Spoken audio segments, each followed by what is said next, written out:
विश्राम द्या. लहान मुलगा म्हणून नको त्या शब्दानं मला बोलू नका. तुमचे 6 भाऊ अर्थात त्यांना मारण्यासाठी जो तयार झाला त्यांच्याशी जो लढला तो कमी नव्हे. एक गोष्ट ध्यानी ठेव, त्याला या कौरवांना केवळ स्वतःच्या बुद्धी चातुर्यानं या युद्धाच्या ठिकाणी उभं केलं. तो गांधार नरे शकुनी तुझ्या समोर आहे. तुझा सुद्धा संहार करण्यास आम्हाला हाती शस्त्र घ्यायची गरज नाही. अगोदर आधी श्रेय भाच्यांचं घेतलं ते बरं झालं. मुळे त्यांना तुम्ही समरभूमीवर उभं केला. काय गाडीवान हुशार आहे, गाडीवान हुशार आहे, पण दावणीला बांधलेली जनावर हुशार नाही. तेव्हा तुमचे भाचे तुमच्या कर्मानं या युद्धभूमीवर मरणार. योग्य रीतीनं त्या अश्वांना लगाम कसा द्यावा मामा शकुनी जाणतोय म्हटलं. कुभांड, कारस्थान, कूटनीतीचं राजकारण करणारे मामा आपणच ना. नक्की स्वतःच्या स्वार्थाची पोळी भाजून खाता. स्वार्थ पटवून दे. तुम्ही इथं या आपला गांधार देश सोडून इथं आला, इथं राहिला. त्यांच्या सोबत युद्धाचे सल्ले चांगले तुमच्या वतीनं देतात. तुमची बहीण देवी आजी आमची गांधारी डोळ्यावर पट्टी बांधून आहे आणि पट्टी बांधून म्हणे पतिव्रता धर्म स्वीकार. नक्कीच मी तर म्हणेन पतिव्रता धर्म का स्वीकारला तुमच्याकडून ऐकायचे. पतिव्रता धर्म का स्वीकार. डोळ्यावर पट्टी का बांधली. स्वतःचा पती स्वतःच्या डोळ्यांनी हे विश्व पाहू शकत नाही, तो दृष्टीहीन आहे. हे ज्यावेळी माझ्या भगिनीच्या ध्यानी आलं तेव्हा केवळ पतीची परिस्थिती जाणून माझ्या भगिनीनं स्वतःच्या नेत्रावर पट्टी बांधली. काय चुकलं तिचं. पट्टी बांधली काय चुकलं नाही. फक्त जगाच्या दृष्टिकोनात आपल्या नवऱ्यासाठी डोळ्यावर पट्टी बांधली. पण धृतराष्ट्र हे आंधळेच आहेत. पण त्या आंधळ्या माणसाला त्या मामा शकुनीच्या घराण्यानं फसविलं. त्याला जबाबदार कोण. त्याला जबाबदार कोण. थेट तू माझ्यावर करतोय. एका आंधळ्या सोबत तुम्ही तुमची मुलगी दिलात म्हणजे भगिनी दिलात आणि त्यांच्यावर उपकार केला. असं कधी मनात आलं का आपल्या. आता मुद्द्यावरच जर का बोट ठेवून बोलत असतील तर नेमकं तुला काय बोलायचंय जरा मला स्पष्ट करूनच सांग. तुम्ही उपकार कधीच केला नाही. तुम्ही स्वार्थाची पोळी भाजून. कसा तो स्पष्ट कर. लग्न कुणाशी लाविलात. धृतराष्ट्रांशी. नक्की. तुमच्या बहिणीचं अगोदर लग्न झालं होतं का. झालं होतं. कुणासोबत. एका बकऱ्यासोबत. शाबास. 4 पायाच्या जनावराबरोबर का. भाकी. कुठलं. माझ्या भगिनीचं भाकीतच मुळे असं होतं. जो कुणी तिच्याशी विवाह करेल तो अल्पायुष्य असेल आणि म्हणून तिचं लग्न आम्ही प्रथमतः बकऱ्याबरोबर लावलं. काय चुकलं. योग्य केला. केवळ तिचं भाकीत होता की पहिला नवरा अल्पायुष्य असेल. नवरा बकरा नव्हे नवरा. जो धडधाकट देहाचा असो वा कमकुवत असो 2 पायावर उभा राहणारा पुरुष. या पुरुषासोबत लग्न झालं असतं आणि तो मृत झाला असता तर ठीक होतं. पण तुम्ही 4 पायाच्या जनावरासोबत त्या अजासोबत लग्न लाविलं. मग त्या अजासोबत तुम्ही लग्न लाविला. तो अल्पायुषी असणार होता असं म्हटलं. मग तो आपणच मेला नाही. मग तुम्ही मारला. आम्ही मारिला. म्हणजे माझ्या भगिनीचा विवाह धृतराष्ट्रांशी ठरवला. पण केवळ धृतराष्ट्र हे या माझ्या भगिनीच्या भागीदार केवळ यलोकीची यात्रा संपून परलोकी जाऊ नये, त्यांची जीवन यात्रा संपू नये म्हणून धर्मशास्त्राला अनुसरून कुठलं धर्म? जो पर्याय आम्हाला आमच्या मार्गदर्शकांनी दाविला, या मार्गदर्शकानुसारच आम्ही माझ्या भगिनीचा विवाह एका अजाशी लाविला. मामा, पूर्व मीमांसा, उत्तर मीमांसा, दक्षिण मीमांसा, ज्योतिर्निर्बंध, तर्कशास्त्र, 6 शास्त्र, नेमकं कुठल्या शास्त्रात तुमचं बकऱ्याबरोबरचं लग्न लावायचं ठरलंय? म्हणजे कुठली धर्मशास्त्र वाचणार? माझ्या भगिनीचा विवाह प्रथमतः एका बकऱ्याशी लाविला आणि तदनंतर धृतराष्ट्रांशी केला. बकरा स्वतःहून मेला नाही, तुम्ही त्याची मान मारिलात आणि त्याला अल्पायुषी ठरविलात. भागवत संकेत आणि विधी संकेत, विधी रचना नव्हती ती, पण तुम्ही ती विधी रचना घडवून आणला. मी माझ्या भगिनीच्या बाबतीत विधी रचना घडवून आणली, नव्हे तर माझ्या भगिनीची 2 लग्न झाली, 2 विवाह झाले. दुसरा विवाह मग काय रे, माझ्या भगिनीचे 2 विवाह झाले, तुझ्या आईचा काय एकच झाला? 2 झाले. झालेच ना. मग जर काय का मानवाचा विवाह नागकन्याशी होऊ शकतो, मानवाचा विवाह नागाशी होऊ शकतो, तर बकऱ्याचा विवाह मानवाशी का होऊ शकत नाही? मान्य केलं मी. माझ्या आईला तुम्ही जगलात या युद्धात तर घेऊन येईन समोर. ती 2 पायावर छानपैकी चालते. सांप्रत वावरणारे सृष्टीतील सर्व सर्पजात ही मानवाच्या स्वरूपातच राहते, विवरते, संचार करते, वावरते. तुम्ही तुमचा एक तरी बकरा दाखवा जो 2 पायावर माणसासारखा चालतो. म्हणजे 2 पायावर तो माणसासारखा उभा राहू शकतो. मग मी मान्य करेन की तुम्ही तुमच्या बकऱ्याबरोबर लग्न लावला, तो माणसासारखा अनुरूप आहे, मनुष्यासारखा योग्य लग्नासाठी मान्य करेन. इरावत, पण तुला एक गोष्ट मात्र मान्य करावी लागेल. आई, जर का माझ्या भगिनीचे आम्ही 2 विवाह केले आणि सांप्रतचा जो संसार चालू तो दुसरा, तर तुझ्या मातेचे सुद्धा 2च विवाह झाले आणि सांप्रत तुझ्या मातेचा संसार चालू. पण मला स्वाभिमान आहे की माझ्या आईचं लग्न एका नागाशी झालं होतं आणि दुसरं लग्न मानवाशी झालंय. अर्थात या विश्वाच्या ठिकाणी कश्यप महर्षी, या कश्यप महर्षीच्या 36 बायका आहेत. मग त्यातील प्रत्येकाला जी मुलं जन्माला आली त्यात नाग आणि मानवांचं सत्यत्व होऊ शकतं. हे आदर्श जनाला मी दिलेला आहे, माझ्या पित्यांनी दिलेला आहे. माझं नातं आदोळाशी अजूनही घट्ट आहे. तेव्हा तुम्ही चुकलात, आम्ही कदापि चुकलो नाही. आणि या धर्माचे पुरस्कर्ते म्हणून कौरवांची बाजू घेऊन लढतात. अगदी सत्य आहे. धर्माचे पुरस्कर्ते म्हणूनच कौरवांच्या बाजूला आम्ही. सांगू नका काय इतरत्र भाषांची नावं पुढे करा. चोर आहात तुम्ही. मी चोर? तुम्ही चोर आहात. आरोप जर करशील पटवून द्यावा लागेल. किती चोऱ्या सांगू तुमच्या? एक तरी सांग. एक सांगा. बऱ्याच चोऱ्या नकळत झाल्या आणि एक चोरी हेतू पुरस्कृत झाली. मग तुम्ही पाठीवर तर पांडवांच्या महाराजांना आजपर्यंत पाठीवर वार करण्यासाठी वेळोवेळी धडपडलात, वार करण्यासाठी प्रयत्नवादी ठरलात. पोटावर मारायचं कधीपासून सुरू केला होता? पांडवांच्या पोटावर आम्ही मारिलं. स्पष्ट कर. स्पष्ट. सूर्य देवांकरणी असणारी सूर्यस्थानी, ही सूर्यस्थानी, त्या सूर्यस्थानीचं थाळीचं अपहरण कुणी केलं होतं? कोण? तुमचे भाचे की तुम्ही? कुणासाठी केलं होतं? ते काय करायचे? चोरानं चोरी केली हे मान्य केलं की तो चोर ठरला. चोरी केला की नाही तेवढं सांगा. म्हणजे कुणासाठी केला हे मनात अविभाज्य नाही. क्षणभर चोरी केला की नाही क्षणभर मी मान्य करतो तुझ्यामध्ये मी चोर. हो. मग मी जर का चोर, तुझा बाप काय थोर? हो, माझ्यासाठी थोर आहे. तुझ्यासाठी असेल. माझ्यासाठी थोर आहे. माझ्या 100 भाच्यांसाठी हा मामा थोर आहे.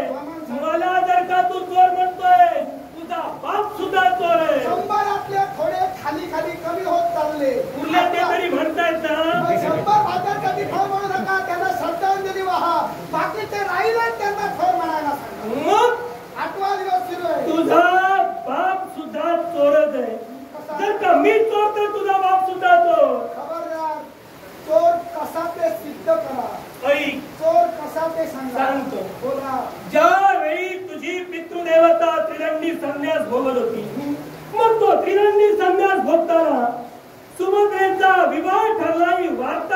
त्याला कळली त्यावेळी एका साधूच्या वेशात द्वारकेच्या ठिकाणी तो आला आणि एका सुभद्रेला म्हणजे तुझ्या कृष्णाच्या भगिनीला द्वारकेतून चौर्य कर्म करून घेऊन गेला. मग मी जर चोर तर तुझा बाप सुद्धा चोर आहे.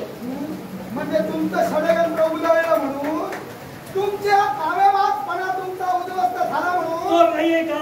सुभद्रेचं लग्न कुणाबरोबर लावायला पुढे सरसावला होता तुम्ही?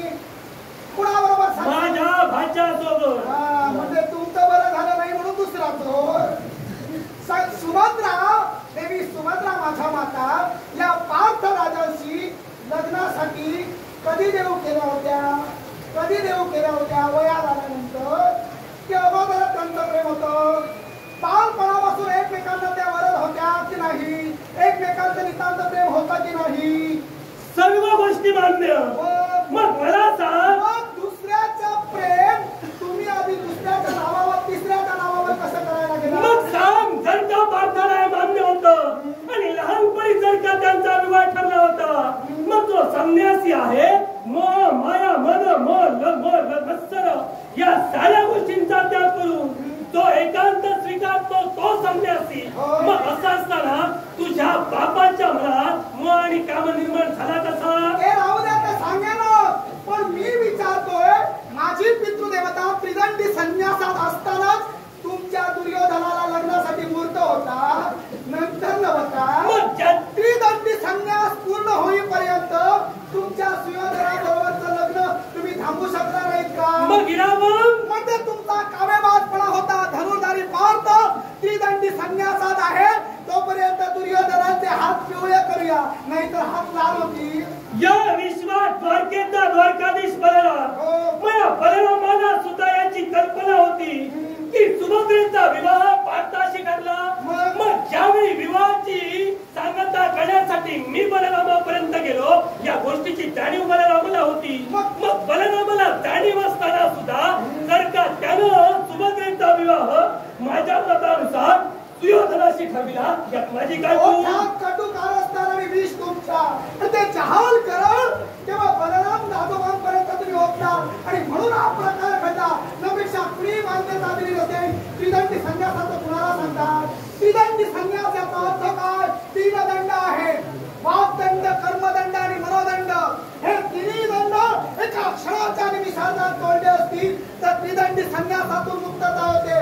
मग माझी पितृदेवता त्रिदंडी संन्यास मोडून आली होती की संन्यास्त असताना आली होती? त्रिदंडी संन्यास जर का म्हणून तुझी पितृदेवता आली होती. मग ज्यावेळी सुभद्रेचा विवाह ठरला ही वार्ता त्याच्याकडे पडली त्यावेळी ते दंड त्याने का मोडावे?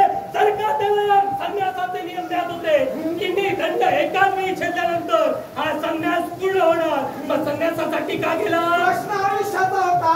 प्रश्न सुभद्रेच्या जीवनाचा होता. नपेक्षा त्यांच्या तोंडातील घास दुर्योधन खाणार होता. दुर्योधनाच्या घशात जाणार होता आणि हे कळलं म्हणून धर्म निषिद्ध न राहता धर्मशास्त्राप्रमाणे वाग्दंड, कर्मदंड, मनोदंड बोलण्याचा अधिकार एका संन्यास्त त्रिदंडी व्यक्तीला आहे. मग त्यानं जर का धर्मशास्त्राला अनुसरून ते तीन दंड मोडले आणि सुभद्रा स्वतःची करून घेतली मग ज्या माझ्या बंधूंचा हिरावत तू शेवट केला मग त्याचा सोड घेण्यासाठी हा गांधार नरेश करू नका. तुम्ही माझ्या बापाला चोर म्हटला. तुम्हाला चोर म्हटलं म्हणून तुमचे भाचे काय थोर आहे? काय केलं? भानुमतीचं अपहरण करून आणणारे भाचेच तुमचे ना. मग ज्या भानुमतीला हरण करून आणलं तो तुमचा भाचा चोर नव्हे? माझा भाचा चोर नव्हे. मग सांग रे ज्या बापाची मोठेपणा तू मिरवितोय आता काही करू नकोस म्हटलं म्हणून बोलतोय. किती पावलं थांबा आणि मागे आम्ही बोले. ज्यावेळी या विश्वात सखा हनुमंत आणि तुझा बाप म्हणजे धनुर्धारी पार्थ यांची भेट झाली त्यावेळी सात हनुमंताच्या मुखातून शब्द बाहेर पडले. या महासागरावर माझ्या प्रभूनं म्हणजे प्रभू रामचंद्रानं या दगडानं सेतू बांधिला. दगड या पाण्यावर तरंगविले. त्यावेळी पार्थाच्या मुखातील शब्द अरे दगड उगाच पाण्यात फेकले. मी शरानं सेतू बांधिला असता त्यावेळी त्यांच्या दोघात प्रतिज्ञा झाली. तुझ्या बापानं प्रतिज्ञा केली मी शराचा सेतू बांधे आणि याचा जर का विध्वंस हनुमंता तू केलास तर अग्नी काष्ट मी भक्षण करेन. त्यावेळी तुझ्या बापाला शराचा सेतू बांधिला. हनुमंताला एका उडीनं तो सेतू मोडखळीस आणला. त्यावेळी तुझ्या बापाला अग्नी काष्ट भक्षण करण्याची वेळ आली. त्यावेळी वेळोवेळी पदोपदी क्षणोक्षणी ज्या देवानं तुम्हाला पाठीशी घातलं, ज्या देवानं तुम्हाला वाचविलं, तो देव तिथं आला आणि त्यानं केवळ कुटनीती वापरून या दोघांच्या प्रतिज्ञेला साक्षीदार कुणी नाही अशी बाजू मारिली. पुन्हा शराचा सेतू झाला. त्यावेळी देवानं स्वतःच सुदर्शन त्याला सहकार्यासाठी दिलं आणि तो सेतू पूर्ण झाला. अरे जेव्हा जेव्हा तुझा बाप मरणाला आला तेव्हा तेव्हा त्या देवानं वाचविलं. तेव्हा बापाची मोठेपणा मला सांगू नको. जर प्रत्यक्ष हनुमंत देवता येते आणि माझ्या पित्यासोबत वितंडवाद करते, मध्यस्थी प्रत्यक्ष देव येतो, मग सांगावं प्रत्यक्ष गोपाल कृष्ण म्हणजेच 7व्या अवतारातील प्रभू रामचंद्र आहे हे हनुमंताला कधी कळलं? ज्या वेळी त्या गोपाल कृष्णानं स्वतःच रामदर्शन हनुमंताला दाखविलं त्यावेळीच त्याच्या ध्यानी आलं. हनुमंत श्रेष्ठ की पार्थ श्रेष्ठ? हनुमंताला तर मग हनुमंत श्रेष्ठ की पार्थ श्रेष्ठ? तुझ्या मते पार्थामुळे हनुमंताला त्याला दर्शन दिलं का? नाही, मी ते म्हणत नाही. तुम्ही म्हणालात की देवानं सुदर्शन चक्र शरसेतूच्या खाली ठेविलं, बरोबर? ते मोडत कोण होता? सका हनुमंत. आणि मोडता कमाने होता कुणासाठी? देवासाठी, पार्थासाठी. पार्थासाठी तो शरसेतू मोडता कमाने होतं. सुदर्शन चक्र देवानं पार्थासाठी ठेविलं, हनुमंतासाठी का ठेविलं नाही? कारण आहे त्याला. तर हनुमंताला राम कोण कृष्ण कोण हे जर दर्शन झालं होतं तर मग देवानं पार्थांची बाजू का घेतली? यालाही कारण आहे. कारण प्रथमतः ज्यावेळी शराचा सेतू पार्थाला बांधिला त्यावेळी हनुमंताला तो एका वेळी मोडकळीस आणला.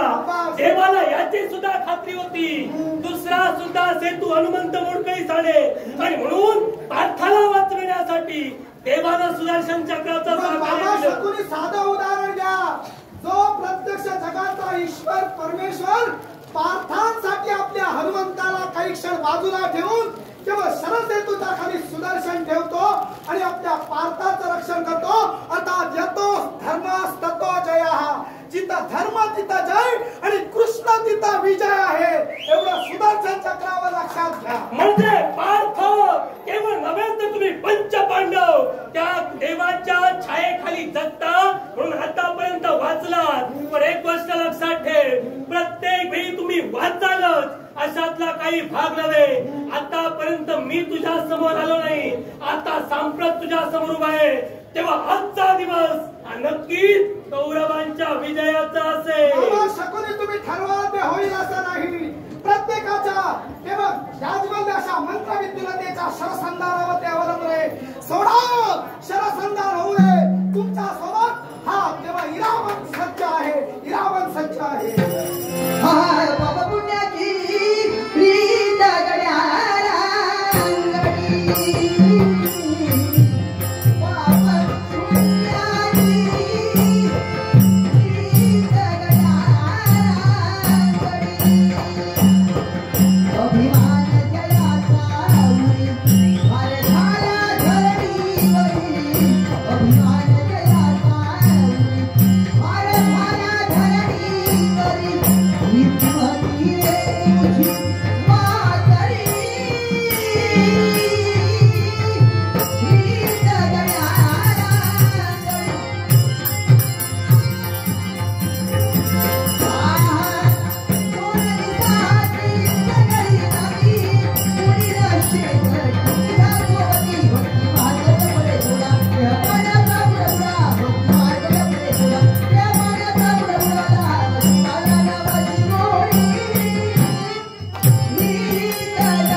प्रसंगी धावा घेतलाय आपल्यापर्यंत. सावधान म्हणतोय. आल्या काय म्हटलंस? समान शिले समान योद्धा. गिरवाण भारती भाषा तुला कधीपासून येऊ लागली? याच्या मुळाशी कारण आहे. या कुरुक्षेत्राच्या रणांगणी वावरतोय. साऱ्या गोष्टीची कल्पना ठेवली पाहिला शकून धरून चालूया. चांगल्यांच्या सहवासात राहतोय. पाठांतर झालं. चांगला वाचला तर प्रवास पुढचा चांगला आहे. चांगल्यांच्या सहवासात राहून पाठांतर करण्याचं नंतर राहिलं. पण बुद्धिमत्ता चांगली ठेवली. जर नेत्र समोर घडतं ते बुद्धीत साठवावं हे योग्य ठरविलं. मला माहित आहे तुझ्या मायावी विद्येत मंत्र गिरवाण भारतीतले येत नाही. त्यामुळे नक्कीच तुझी मायावी विद्या माझ्याकडे चालणार नाही. आश शृंगी सत्य बोललात. अलंबुस नाव माझं. मग शालक कंटकट हे काय? इथं आलो तुम्हाला मारण्यासाठी आलो. राहिला प्रश्न दुसरा. आर्षका ऋषींचा त्यातले पुत्र अलंबुस म्हणतात. शृंगी पुत्र. इथं आलो. शृंगी पुत्र शाल कंटकट कंटकट काहीतरी नाव घेऊ नका. नाव कशाला घेऊ? नावं ठेवली ती घ्यायला ठेवली. नावं ठेवली ती घ्यायला ठेवली. पण जर का ते नाव घ्यायचं नसेल अलंबुस नाव साधं सोपं आहे ते घ्या. त्याच्यावर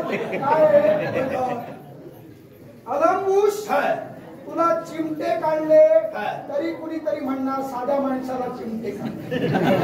नाही काढले तर म्हणणार याला सोडून घातलं. म्हणजे याचा उपयोग करून घेतला. नको. सोडून घालू नका. सोडून घालू नका.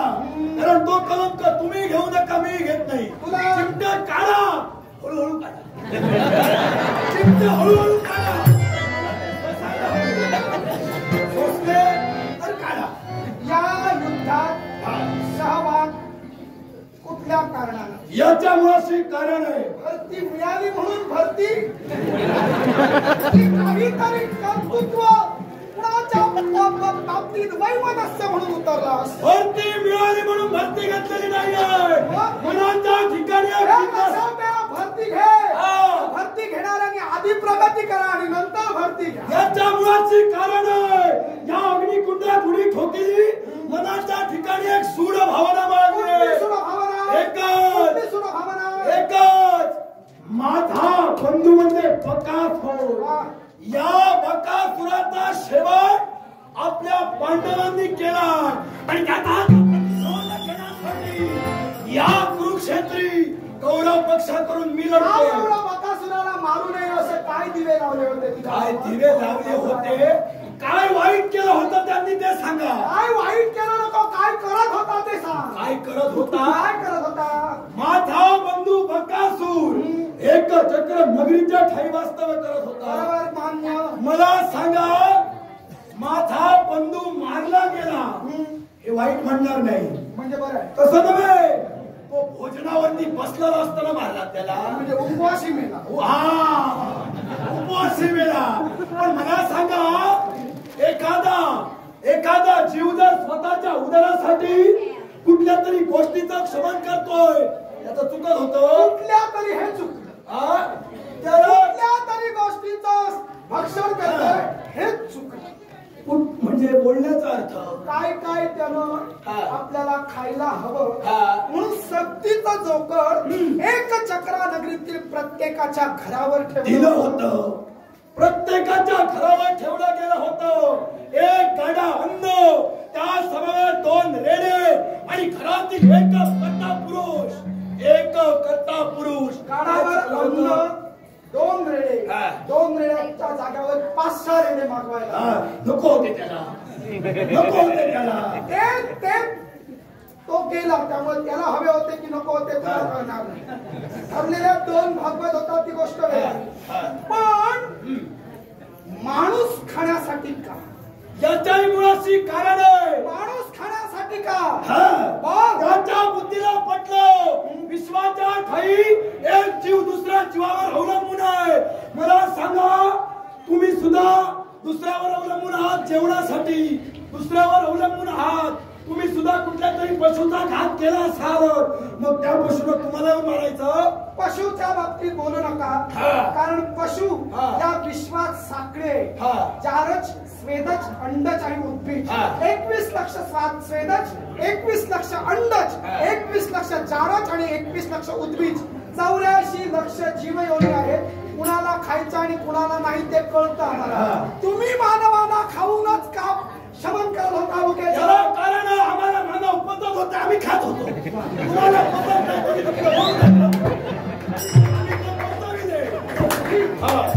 मानव पचत होते म्हणून खात होता.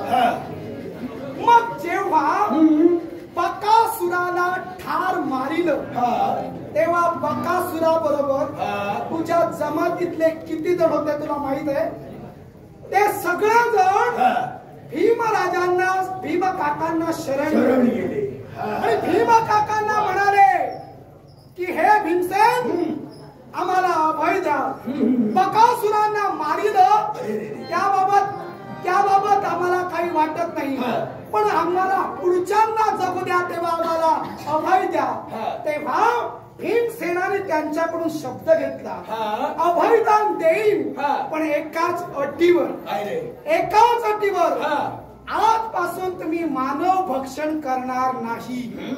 तेव्हा तुझ्या सर्व जमातीनं शब्द दिला तुझ्या सर्व राक्षसांनी शब्द दिला आजपासून मानव आम्ही खाणार नाही. मग काय रे तेव्हापासून उपवासी मरतात काय? त्याचं कारण ते नाहीये. माणूस मी म्हणतोय माणूस तुम्ही पचनस्थानी पाडत होता तो पचत होता म्हणून पाडत होता. मग आता तुम्ही अर्धवट भुकेनं झोपतात की का? त्यानंतर राक्षसांनी मानवाला भक्षण केलं. तुझ्या जमातीतील राक्षसांनी तुझ्या यादीतील राक्षसांनी मग ते कसे मानवा व्यतिरिक्त जगतात ते सांग. ते उपाशी पोटी जगले असंही म्हणेन मी. कारण मानवाला पचवण्याची शक्ती होतीच पण काय झालं माहितीये का त्यावेळी सारे राक्षस नमले. ते म्हणजे कशाला नमले माहितीये का? राजा अधिकाराला. आता तुमच्याकडे तो नाहीये. मानवांना भक्षण करणं राक्षसांनी सोडली. मग बकासुराला मानवाला भक्षण करण्यासाठी पाय बंद जर का भीमसेनाने रोखलं तर काय चुकलं? एकच चुकलं. आता तुम्ही माणूस खाल्ल्याशिवाय जगता. मग आता जर जगता तर त्यावेळी बकासूर जगू शकला नसता का? जगू शकला नसता हे सांगू नका. तुम्ही जर म्हणालात ना त्या राज्याच्या ठाई त्या राज्यातले लोक हे सगळं चालू असताना पण जगत होते. तुम्ही का बरोबर केलं? सांगताय जगत होतं. एक चक्रा नगरीत प्रत्येकाच्या घरी प्रत्येक दिवशी आरडाओरडा व्हायचा रडगाणं प्रत्येकाचा ऐकायला यायचं. मग कसे काय जगत होते? प्रत्येक घरातील एक व्यक्ती नेहमी बकासुरापर्यंत पोहोचविला जायचा. मग कसे काय जगत होते? रडत जगत होते पण जगत होते. कशा जगले असते तरी चाललं. तुम्ही लुडबुड कशाला केलं? हे नाही तर ते नाही इथं नाही तर असं नाही तसं नाही तर असं नाही.